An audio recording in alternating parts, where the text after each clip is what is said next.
দক্ষিণ কোরিয়ার বুসান শহরে আন্তর্জাতিক বিমানবন্দরে যাত্রীবাহী একটি উড়োজাহাজে আগুনের ঘটনা ঘটেছে। গতকাল মঙ্গলবার রাতে এই অগ্নিকাণ্ডে কয়েকজন আহত হয়েছেন।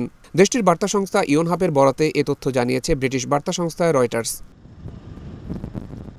দক্ষিণ পূর্বের বুসান শহরের গিমহে আন্তর্জাতিক বিমানবন্দর থেকে হংকংয়ের উদ্দেশ্যে উড্ডয়নের অপেক্ষায় থাকা এয়ার বুসানের একটি উড়োজাহাজে এই অগ্নিকাণ্ড হয়। রাত 10:30টার কিছু আগে যাত্রীবাহী উড়োজাহাজটিতে আগুন ধরে। এয়ার বুসানের 176 আরোহীর মধ্যে 169 জন যাত্রী ও 7 জন কেবিন ক্রু ছিলেন।